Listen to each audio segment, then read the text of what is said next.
There are stories history tries to bury, legends whispered in the dark, dismissed by scholars, and feared by those who know better.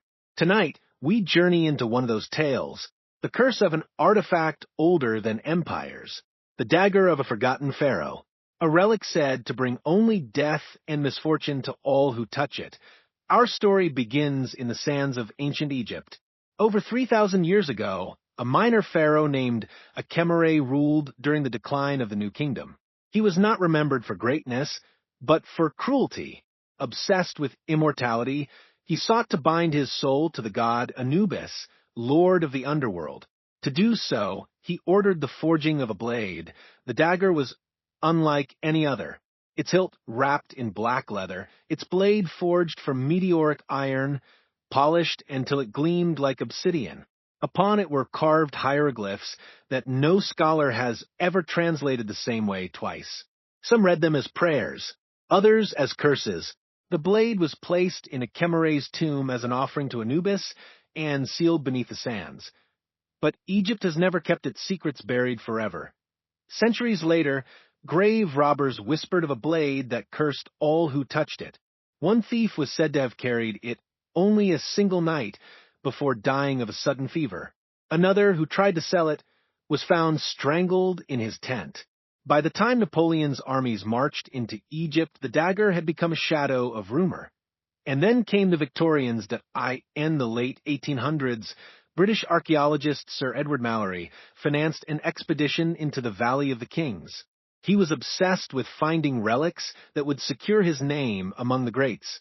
After weeks of digging, his men uncovered a small hidden chamber. Inside lay a single chest bound in copper, and within it the dagger. Mallory was ecstatic. He believed he had uncovered the weapon of a forgotten pharaoh, but his triumph did not last. Within days, workers fell ill. Strange accidents plagued the camp. One man broke his neck in a fall. Another simply vanished into the desert. Mallory himself was bitten by a scorpion. The wound refused to heal. When he returned to England, he brought the dagger with him. But his health declined rapidly. He grew paranoid, hearing whispers in the night. Friends noticed he wore gloves constantly, refusing to let the blade touch his skin. In 1892, Sir Edward Mallory was found dead in his study, the dagger resting on his chest.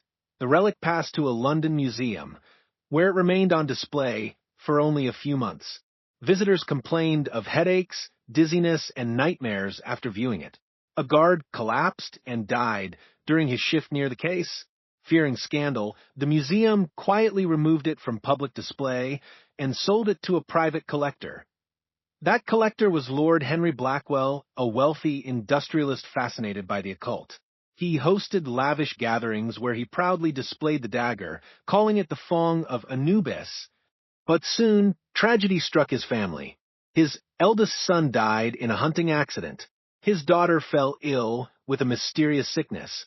Servants fled the house. Swearing the blade moved on its OWNWY 1905, Lord Blackwell himself was found dead in his library. The official cause was suicide, but those who saw the body whispered otherwise. His hand was clenched tightly around the dagger, though no blood marked the blade. After his death, the artifact vanished. For years, it remained only a rumor. Until war came to Europe. In 1917, French soldiers raided a German-occupied chateau. Among the plunder was said to be a dagger wrapped in black cloth. Days later, their entire unit was destroyed by artillery fire. The blade was thought lost, but it resurfaced again in Germany during the rise of the Nazi regime. The SS, obsessed with the occult, believed the dagger could grant them mystical power. Himmler himself reportedly ordered it brought to Wilsberg Castle, where rituals were performed in its presence.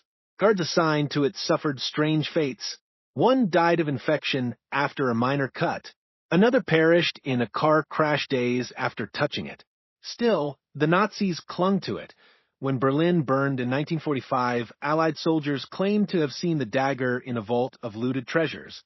One American, Private James Hall, described a black chest holding a blade that seemed to glow through the smoke. A week later, he was killed in an ambush. The dagger was never recovered. Decades later, it appeared again. In 1968, a Lebanese businessman named Khalid al-Sayed displayed it proudly in his villa. Guests reported hearing strange sounds in its presence. Within 2 years, he was assassinated. His home was looted, and the dagger disappeared. In 1972, a London antiques dealer, Martin Howarth, admitted selling it to a mysterious buyer. A month later, his shop burned down with him inside. The buyer was never identified. In 1986, American oil magnate Richard Holden claimed to own the cursed blade. He fell mysteriously ill, his organs failing one by one. On his deathbed, he begged his son to return it to Egypt. The son never did. The relic vanished again. And yet, the whispers never ceased.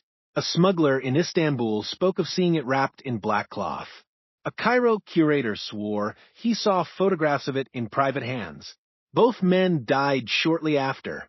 Each time it surfaced, tragedy followed. Governments deny it exists. Museums refuse to acknowledge it. Scholars dismiss it as myth. But intelligence files and private letters tell a different story. Too many deaths. Too many coincidences. Some say the dagger lies in the vault of a royal family in the Middle East.